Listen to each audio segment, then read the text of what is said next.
아름다운 찬양으로 우리의 심령 가운데 큰 감동을 준 우리 자매에게 감사합니다. 어떻게 설명절을 맞이하여 가실 곳이 없어서 이 교회에 남아 계신 여러분들 정말 저와 함께 해주셔서 너무너무 감사합니다. 이 안식일 잘 지내보도록 합시다. 새해 복 많이 받으시고 하나님의 귀한 은혜 가운데 거하게 되시기를 바랍니다. 예수님의 마지막 순환주간 둘째 날에는 어떠한 일이 있었는지 오늘 이 시간에 살펴보도록 하겠는데, 그 첫 번째 사건이 그 무화과 나무가 이제 말라버리는 그러한 사건이 있었습니다. 마태복음 21장 18절에서 22절에 있는 말씀 보면, 이른 아침에 성으로 들어오실 때에 시장하신지라 길가에서 한 무화과 나무를 보시고 그리로 가사 잎사귀밖에 아무것도 얻지 못하시고 나무에게 이르시되 이제부터 영원토록 내게 열매가 맺지 못하리라 하시니 무화과 나무가 곧 마른지라. 제자들이 보고 이상히 여겨 가로되 무화과 나무가 어찌하여 곧 말랐나이까? 예수께서 대답하여 가라사대 내가 진실로 너희에게 이르노니 만일 너희가 믿음이 있고 의심치 아니하면 이 무화과 나무에게 된 이런 일만 할 뿐 아니라 이 산더러 들려 바다에 던지우라 하여도 될 것이요. 마가복음 11장 12절에서 14절에도 이제 같은 말씀이 이제 언급되고 있는데 이른 아침에 예수님이 성전으로 들어가실 때에 시장하신지라 그랬고, 다른 성경을 보게 되면 이튿날 저희가 베다니에서 나왔을 때에 예수께서 시장하신지라. 배고프셨단 말이죠. 밤새도록 기도하신 탓일까? 아니면 아침밥을 드시지 못하고 지금 이제 성전으로 들어가시기 때문에 시장하신 것인가? 여하튼 우리 예수님께서는 뭔가 이렇게 음식이 있으면 드실 만큼 배가 고프셨다, 시장하신지라 그랬어요. 여러분들 잘 아시는 대로 그때 무화과의 때가 아님에도 잎사귀가 무성한 무화과 나무를 발견합니다. 예수님이 뭐 하신 터에? 시장하신 차에 그 잎이 무성한 무화과 나무를 발견하셨단 말이죠. 이때 배고프신 예수님께서는 기대감이 있었을까요? 없었을까요? 기대감이 있으셨다. 그 나무에 무엇이 있을까 찾기 위하여 다가가시잖아요. 샅샅이 살펴보시잖아요. 하지만 아무것도, 열매 한 개도 얻을 수가 없었다. 그 이야기가 지금 여기 나오고 있는 거예요. 무화과 나무의 특성으로 볼 때 잎이 있다고 하면 뭐가 있어야 정한 이치예요? 열매가 있어야 된다. 하지만 예수님이 발견한 무화과 나무는 잎은 무성한데 뭐가 없어요? 열매가 없다. 정상이에요? 비정상이에요? 비정상입니다. 분명히 비정상입니다. 그래서 예수님께서는 어떻게 말씀하시냐면은 이제부터 영원토록 내게 열매가 맺지 못하리라 그래요. 그 나무를 뭐 하고 계십니까? 저주하시죠. 이제부터 영원토록 사람이 내게서 열매를 따먹지 못하리라 그랬어요. 예수님께서 이렇게 말씀하실 때 예수님과 같이 동행하던 제자들이 그 이야기를 들었어요. 그리고 다음날 제자들은 다시 이 예루살렘 성으로 들어갈 때에 그 나무가 예수님이 말씀하신 대로 말라버린 것을 발견하게 돼요. 이때 제자들의 반응은 어떠한 반응이었어요? 놀랐어요? 놀라지 않았어요? 놀랬다. 랍비여 보소서, 주님께서 저주하신 무화과 나무가 말랐나이다 라고 반응을 보여요. 제자들은 놀랐단 말이죠. 뭐에 놀랐을까요? 제자들은 뭐에 놀랐을까요? 말씀대로 이루어진 사실에 첫 번째 놀랐고, 두 번째 또 다른 이유 때문에 놀랐다고 하면 이건 예수님다운 행동이에요? 예수님답지 아니한 행동이에요? 에? 나무를 저주하든 동물을 저주하든 사람을 저주하든 이것이 예수님다운 행동이에요? 답지 아니한 행동이에요? 답지 아니한 행동이에요. 거기에 제자들이 또 한 번 놀라는 거예요. 제자들이 알고 있는 예수님의 사역은 회복이지 파멸이 아니기 때문에 그래요. 여러분들이 믿는 예수님도 그렇죠. 우리가 믿는 예수님은 회복하시는 분이지 파멸시키는 분이 아님을 아시잖아요. 그렇죠? 그런데 그 예수님이 열매 하나 얻지 못했다고, 열매 하나 얻지 못함으로 말미암아 실망했다고 그 나무를 저주했단 말이죠. 예수님답지 아니한 행동에 제자들이 놀랍니다. 누가복음 19장 10절에 있는 말씀, 인자에 온 것은 잃어버린 자를 찾아 구원하려 함이니라 그랬어요. 여기 이제 예수님의 성품이라, 이게, 그죠? 예수님의 사역의 본질이란 말이죠. 회복이 본질이에요. 미가서 7장 18절에 주와 같은 신이 어디 있느냐, 주와 같은 신이 주께서는 죄악을 사유하시며 그 기업에 남은 자의 허물을 넘기시며 인애를 기뻐하심으로 노를 항상 품지 아니하시나니, 이게 다른 신들과 결코 비교할 수 없는 하나님의 특성이란 말이죠. 하나님의 품성이란 말이죠. 그런데 이러한 하나님께서 지금 나무를 저주했단 말이죠. 그렇기 때문에 이 제자들은 놀랄 수밖에 없는 거예요. 에스겔 33장 11절, 나의 삶을 두고 맹세하노니 나는 악인이 죽는 것을 기뻐하지 아니하노니 그랬어요. 사랑하는 성도 여러분, 이 안식일의 주인 되신 예수님은 이러한 분이시다. 이러한 분과 함께 이 안식일을 보내면서 동락한다라는 자체, 동거한다라는 자체가 말할 수 없는 우리의 특권이죠. 얼마나 감사한 일입니까? 그런데 이러한 예수님이 믿어지고 감각되어질 때 우리의 심령 가운데 말할 수 없는 감사가 있을 거예요.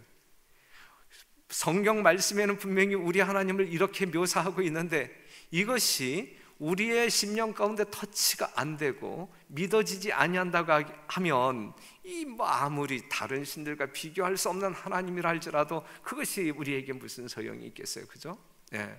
이러한 하나님이 오늘 우리의 구주로서 우리의 길을 인도하고 계신다라는 사실을 기억하시고 이 안식일 우리 이러한 하나님과 동행하는 진정한 주의 종들이 되기를 간절히 바랍니다.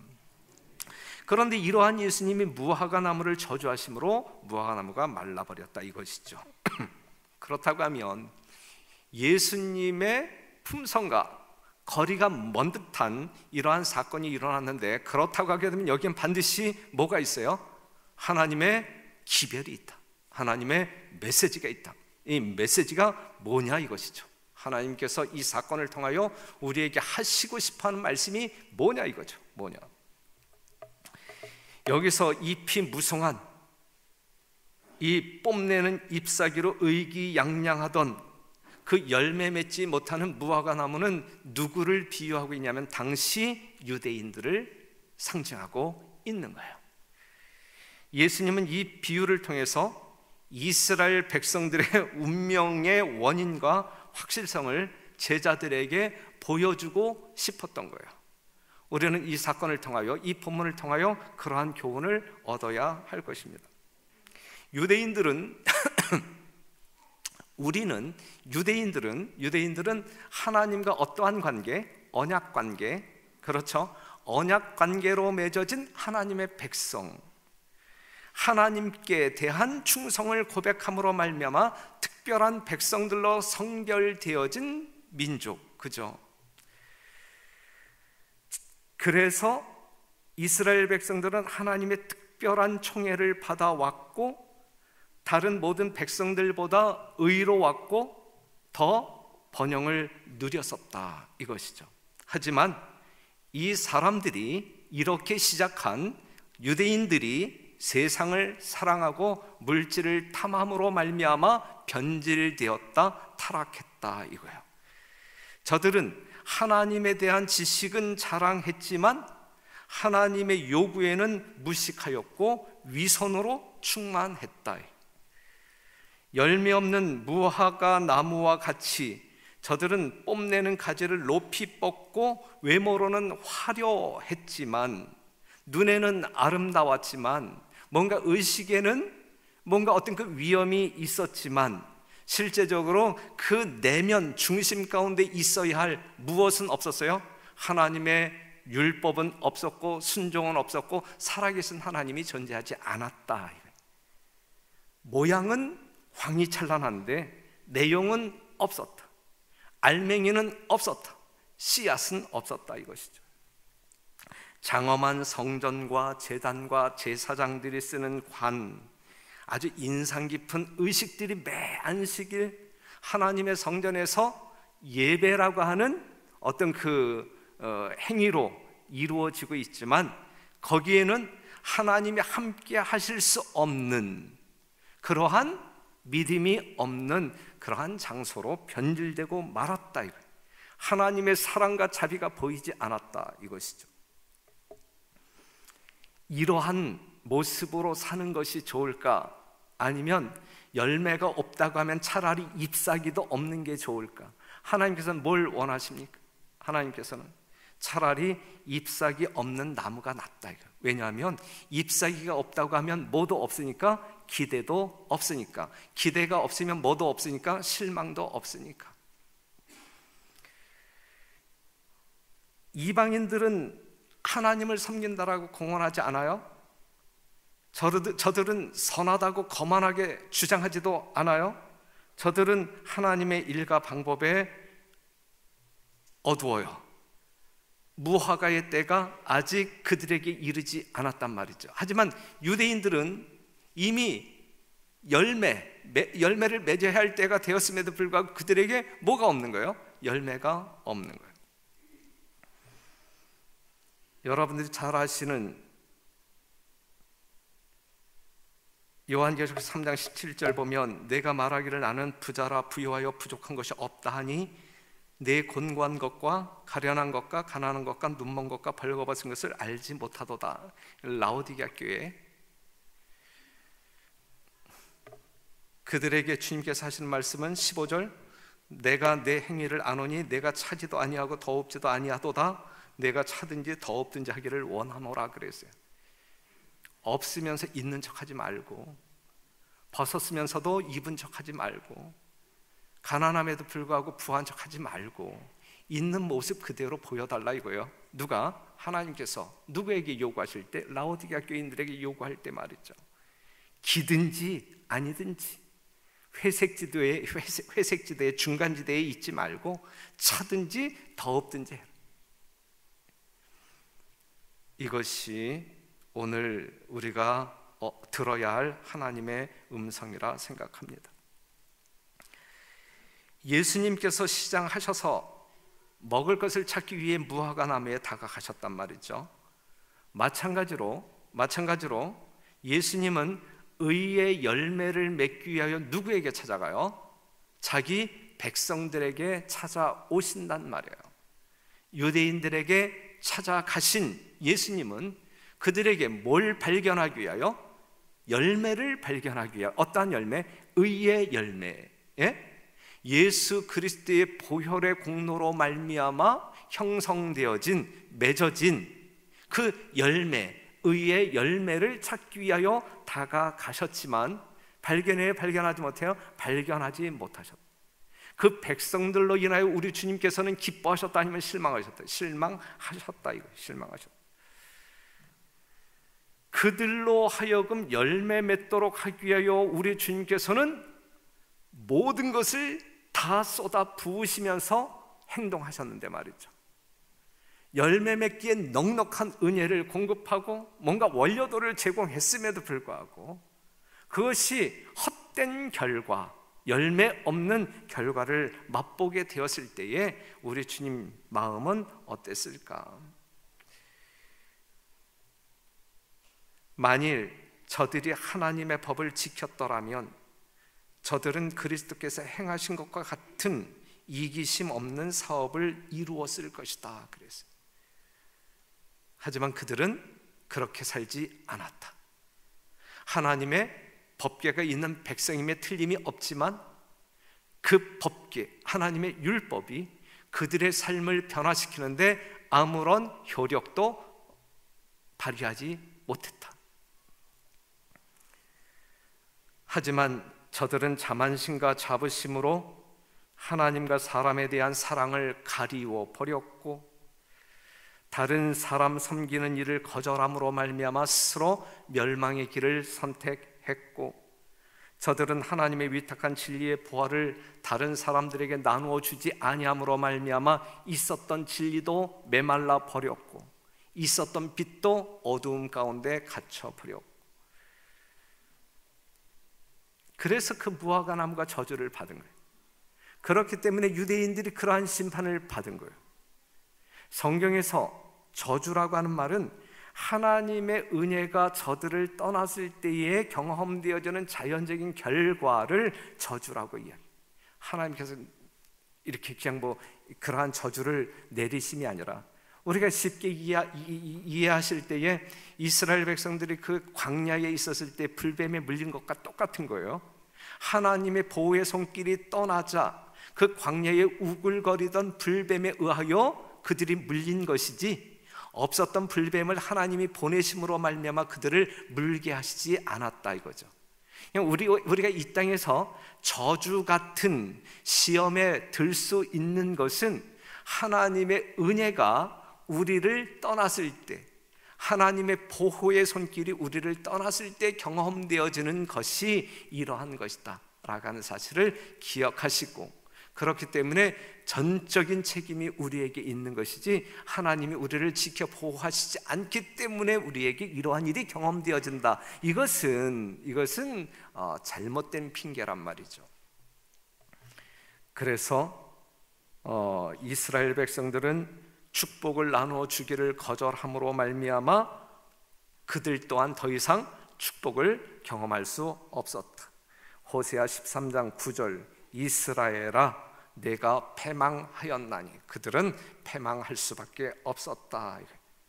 그런데 이러한 경고, 이 무화과 나무를 통하여 지금 이스라엘 백성들을 지금 경고하고 있는데, 이러한 경고가 유대인들에게 국한되어지는 메시지냐? 그게 아니고 모든 시대에 살고 있는 그리스도인들에게 적용되어지는 기별이다. 오늘 우리에게 적용되어지는 기별이다 이거. 나무에 대한 처사는 모든 교회와 모든 그리스도인들에게 대한 경고다 그랬는데, 시대의 소망 3권에 있는 말씀 보면 다른 사람들에게 봉사하지 않으면서 하나님의 법대로 살 수 있는 사람은 한 사람도 없다 그랬어요. 오늘날 어떠한 사람들이 더 많으냐 이거예요. 오늘날 재림교회 안에 어떠한 사람들이 더 많으냐 이거예요. 하나님의 뜻대로 하나님의 방법대로 사는 사람들이 더 많을까? 아니면 하나님의 뜻은 옆에 있는데, 분명히 있는데 이 뜻과 상관없이 사는 사람들이 더 많을까? 생각해 보아야 할 말씀. 자신은 스스로 훌륭한 그리스도인이라고 생각하는데 다른 사람도 훌륭한 그리스도인이라고 평가해 주는가? 나는 하나님의 뜻대로 산다라고 이야기하는데, 주장하는데 정말 하나님이 그렇게 인정해 주실까? 그렇게 살지 아니하면서 그렇게 살아가고 있다라고 착각하고 의시되는 사람들이 있을 수 있다. 만약에 그렇게 산다고 하게 되면 지금 말라버린 무화과 나무의 운명이 우리들의 운명이 될 수 있다라고 하는 사실이죠. 이 사건을 통하여 우리는 그러한 사람, 그러한 운명에 처해서는 안 될 사람들이 되자라고 결심하는 시간이 되어야 할 것입니다. 참된 예배에 대한, 참된 경배에 대한 그 시대의 소망의 말씀을 지금 읽어드리면 하나님께로부터 나오는 종교가 하나님께로 인도하는 유일한 종교이다. 하나님께로부터 나오는 종교가 하나님께로 인도하는 유일한 종교다. 우리는 하나님을 올바로 섬기기 위하여 성령으로 거듭나야만 한다. 이것은 마음을 정결하게 할 것이며 정신을 새롭게 하여 우리에게 하나님을 알고 사랑하는 새로운 능력을 줄 것이다. 하나님을 아는 능력, 사랑하는 능력을 이 성령으로 말미암아 우리에게 줄 것이다. 이것은 우리로 하나님의 모든 요구에 즐거이 순종하게 만들 것이다 그랬어요. 성령으로 말미암아 거듭난 사람들의 생활 특징은 뭐냐면 하나님의 모든 요구에, 어떠한 요구일지라도 하나님의 요구라면 모든 요구에 즐거이 순종하게 만들 것이다. 이것이 곧 참된 경배이다 그랬어요. 이렇게 사는 것이 참된 경배이다. 교회 안에서 예배 시간에 이렇게 사는 것이 참된 경배, 여러분들이 그냥 그 동네에서 돌아다닐 때 이렇게 사는 것이 참된 경배, 가정에서 식구들과 더불어 살 때 이렇게 사는 것이 참된 경배이다 이것은. 신령과 진정으로 하나님께 예배하는 자들을 찾으시기 위하여 우리 주님이 이 땅에 오신단 말이에요. 그냥 우리가 참된 경배에 대한 개념 없이 예배 행위에 참여한다고 할 때 그것이 무슨 의미가 있겠느냐. 진정한 예배자로 우리가 하나님 앞에 예배를 드려야 되는데, 진짜 경배는, 참된 경배는 성령으로 말미암아, 거듭남으로 말미암아 하나님의 모든 요구에 즐거이 순종하게 만드는 것, 하나님의 모든 요구에 즐거이 순종할 때 이것이 참된 경배이다라고 이야기하고 있고, 그러한 경배자를 찾기 위하여 우리 주님 이 땅에 재림하실 것이다 라고 하는 사실이죠. 우리 별내교회 모든 성도들은 이러한 경배자들 되어 하나님께 영광 돌리는 귀한 주의 백성들이 되기를 간절히 바랍니다.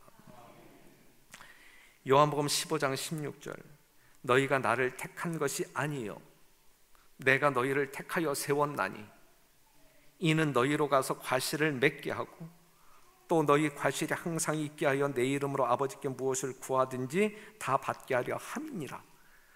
하나님께서 여러분들을 택하셨단 말이에요. 그렇죠? 그런데 택하신 목적이 무엇이냐? 그것이 우리로 하여금 의의 열매를 맺도록 하기 위함이다. 그러니까 하나님께서 택하신 여러분들이 하나님께서 주신 자유의지를 믿음으로 말미암아 하나님께 완전히 굴복시킬 때 하나님께서 여러분들의 삶을 통하여 열매 맺게 하는 것이 성도의 삶이다. 네? 하나님께 맡기지 아니하는 삶은 이건 내 삶이지 성도의 삶이 아니다. 그냥 내 삶이지 하늘 백성의 삶은 아니다 이거죠. 그러니 사랑하는 성도 여러분, 하나님의 기이하신 사랑과 능력 앞에 우리가 무릎 꿇고 우리의 의지를 전폭적으로 주님께 드림으로 말미암아 하나님이 나를 어떻게 주무르시든지 하나님께서 원하시는 열매를 맺힐 수 있도록 내어 맡기는 생애를 살자. 이 안식일 우리는 그렇게 결심하며 보냈으면 참 좋겠습니다. 이 열매를 맺도록 하기 위하여 누가복음 13장 6절에 이러한 이야기가 나오는데, 이에 비유로 말씀하실 때 한 사람이 포도원에 포도 무화과 나무를 심은 것이 있더니 와서 그 열매를 구하였으나 얻지 못한지라. 예수님 이야기, 예수님 공생애 때 이 이야기인데, 과원지기에게 이르되 내가 3년을 와서 이 무화과 나무의 실과를 구하되 얻지 못하니 찍어 버리라. 어찌 땅만 버리느냐? 대답하여 가로되 주인이여 금년에도 그대로 두소서. 내가 두루 파고 거름을 줄이니 이후에 만일 실과가 열면이오니와 그렇지 않으면 찍어 버리소서 하였다 하시니라. 그래. 금년에도 그대로 두소서. 우리 사람들을 사랑하시는 예수님의 무한한 사랑 표현, 그죠? 열매 없는 나무 3년 동안 공들였음에도 불구하고 열매가 없자 주인은 그냥 뽑아버려 이렇게 명하지만, 그 과원지기는 금년에도 그냥 참아달라고 이야기하잖아요. 아무리 많이 수고한다 할지라도 열매를 기약할 수 없지만 그래도 참아달라고 이야기하잖아요. 오래 참으시는 예수님, 우리에게 모든 것을 제공하심으로 말미암아 열매 맺기를 간절히 기대하시는 이 예수님의 거룩한 요구에 우리가 부응하는 성도들이 되었으면 좋겠습니다. 유대 민족은 1000년 이상 하나님의 자비를 악용해 왔으므로 그 심판을 초래하게 되었습니다. 하나님의 경고를 거절하고 보내신 선지자들을 죽이고 또 죽였어요. 아합이 엘리야를 원수처럼 생각한 것은 선지자가 충실히 왕의 은밀한 죄를 지적했기 때문에, 책망했기 때문에, 유대인이 예수님을 원수처럼 생각한 것은 예수님이 그 백성들의 죄를 낱낱이 드러내므로 그들을 개혁의 노선으로 이끌기 위했을 때, 그것을 거부하는 사람들이 예수님을 원수처럼 생각하고 죽이기로 시도했던 것이다. 사랑하는 성도 여러분, 이 시대에 우리의 모습이, 우리의 현주소가 하나님의 말씀과 거리가 있다고 하면 우리는 개혁의 길로 돌아서야 할 것입니다. 어떠한 고뇌가 있다 할지라도 하나님께서 원하시는 길로 우리는 따라가야 할 것인데, 그렇게 살고자 하는 믿음의 성도들에게 성령께서는 함께 하실 것이고 그 일이 이루어질 수 있는 열매를 맺게 하실 것입니다. 거부하지 마시고 하나님 가라사대에 순종하는 여러분과 제가 되기를 간절히 바랍니다. 로마서 11장 20절, 옳도다. 저희는 믿지 아니함으로 꺾이우고 너는 믿음으로 섰느니라. 높은 마음을 품지 말고 도리어 두려워하라. 하나님이 원가지들도 아끼지 아니하셨은즉 너도 아끼지 아니하시리라 그랬어요. 이 유대인들을 이렇게 심판하신 하나님께서 이 원가지도 이렇게 아끼지 아니하였는데, 이제 때가 되었을 때 말이죠, 그들이 정말 어떤 그 마지막 어떤 그 초청에도 거절했을 때 이제 이러한 운명에 처했는데, 하물며 우리일까 보냐, 이것이거든요. 예레미야 6장 19절, 땅이여 들으라. 내가 이 백성에게 재앙을 내리리니 이것이 그들의 생각의 결과라. 그들이 내 말을 듣지 아니하며 내 법을 버렸음이라 그랬어요. 우리가 하나님을 버리게 될 때에 우리는 그러한 운명에 처하게 될 것이다. 요게 이제 예수님 순환주간 둘째 날 월요일에 일어난 사건 중에 하나이고, 요거에 이어서 이제 요거에 이어서 연결되어진 사건이 무엇이냐면, 다시 한번 이 성전을 정결케 하는 그러한 사역을 하십니다. 알파와 오메가이신 주님이 그의 공생의 시작과 이 마지막 부분에 있어서 뭘 정결케 하는 사역을 하셨어요? 성전을 정결케 하는 사역을 하셨다. 성전 정결이라고 하는 것은 무엇으로 말미암아 성전이 정결케 되었어요? 피로 말미암아. 예수님의 피로 말미암아 이 땅의 성소, 하늘에 있는 성소, 몸된 우리 성전도 정결케 되는 거예요. 오직 그리스도의 보혈로 말미암아 정결케 되는 것인데, 예수님께서 이제 이 예루살렘 성전을 정결케 하시는 어떤 그 행동을 볼 때에 우리 주님께서 우리에게 진짜 그 어떤 그 행위를 통하여 우리에게 주고 싶었던 그러한 메시지는 무엇이냐면, 일단 하나님을 보여주고 싶었어요. 성전은 하나님의 품성의 청사진, 하나님이 어떠한 분인지, 우리는 성소를 통하여 하나님께서 계획하신 구속의 메시지를 우리가 철저하게 공부할 수 있는 것이거든요. 하나님을 보여주시기 위함이고, 구속의 진리를 보여주기 위함이고, 죄인을 회복시키기 위하여 우리 주님께서는 그러한 단호한 행동을 하셨다. 이 공생의 처음에는 장사하는 집을 만들지 말라라고 경고하셨고, 두 번째 이 마지막 성전을 정결케 할 때는 강도의 구렬로 만들지 말라고 지적하고 있어요. 예수님께서 이 땅에 오셔서 이러한 개혁, 하나님의 백성들을 온전한 길로 이끌기 위하여 그토록 3년 반 동안 애쓰고 애썼지만, 정말 무화과 나무에 열매 맺도록 하기 위하여 애쓰고 애썼지만, 이 사람들은 더욱더 깊은 어둠 가운데 빠져들었음을 우리가 확인할 수 있고, 그래서 심판을 피할 수 없는 그러한 백성들이 되었다라는 사실을 확인할 수 있어요. 우린 그래서는 안 돼요. 이제 우리는 그래서는 안 돼요. 예.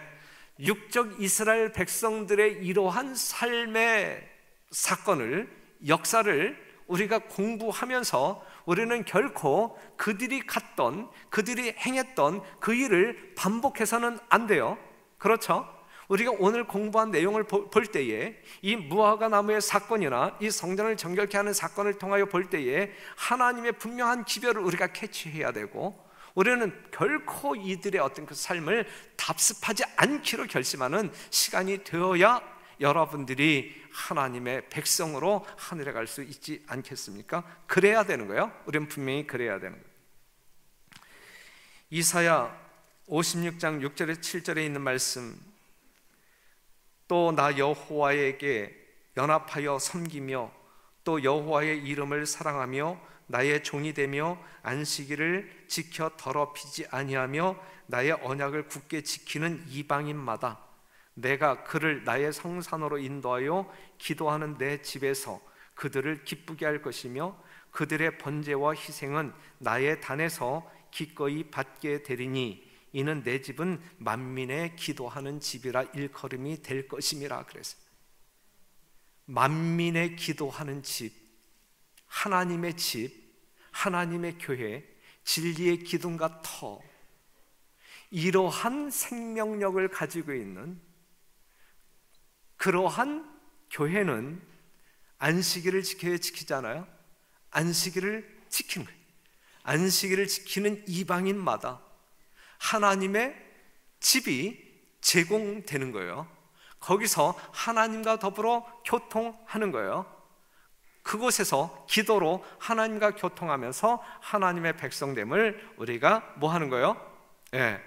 확증하는 거예요. 그러니까 하나님의 집에 거하는 사람들은, 아버지 집에 거하는 사람들은 어떻게 살아야 마땅한가? 어떻게 살아야? 아버지 집에 사는 자녀들은 어떻게 살면 되겠어요? 아버지의 자녀답게 살면 돼. 그죠? 그러니까 하나님의 자녀답게 하나님의 집에서 말도 하고 행동도 하고 하나님을 찬양하는 그러한 성도들이어야 할 것입니다. 그렇게 살게 되시기를 간절히 바랍니다. 내 집은 만민이 기도하는 집이라 그랬어요. 여러분들이 주의 전에 나와서 기도할 때마다 하나님께서 들으시고 응답하는 기도이기를 간절히 바랍니다. 그래야 뭐 이 교회가 재구실을 하는 것 아니겠습니까? 그렇죠? 정말 이 별내교회가 진짜 하나님이 함께하는 집, 만민이 기도하는 집이라고 하면 여러분들이 이 성전에 나와 하나님께 드리는 기도들마다 응답되어지고, 그리하여 여러분들의 영적인 삶이 풍요를 누리게 될 때에 그 구실을 다하는 것 아니겠습니까? 시편 66편 18절, 내가 내 마음에 죄악을 품으면 주께서 듣지 아니하시리라 그랬어요. 여러분들이 주의 전에 나와서 아무리 울며 통곡하며 기도한다 할지라도 우리 주님께서 듣지 아니하는 기도가 있는데, 우리가 죄악을 품은 상태로 기도하게 될 때에 여러분들이 아무리 간절한 기도를 드린다 할지라도 주께서 듣지 아니하실 것이다. 잠언 28장 9절, 사람이 귀를 돌이키고 율법을 듣지 아니하면 그의 기도도 가증하니라 그랬어요. 기도가 거룩해야 되는데 거룩한 기도가 아닌 가증한 기도가 우리의 부정한 입술을 통하여 나올 수 있다는 이야기예요. 그렇죠? 우리는 거룩한 기도자이어야지 가증한 기도를 드리는 사람들이 되어서는 안 되잖아요. 만민이 기도하는 별내교회, 하나님이 임재하시는 거룩한 이 성전에서 우리가 드리는 기도마다 응답되기를 간절히 바라고, 하나님께 영광 돌리는 귀한 성도 여러분 되시기를 간절히 바랍니다. 그러기 위해서는 하나님의 거룩한 말씀으로 우리의 삶 자체가, 우리의 심령 자체가 우리 하나님께서 정결케 하시는 그러한 보혈의 능력으로 정결해지는 역사가 있어야 되겠습니다. 이 안식일 보내면서 우리는 그러한 성도로 거듭나기를 하나님께 구하며, 또한 그렇게 결심하는 여러분과 제가 되기를 간절히 바라면서 말씀 마치겠습니다.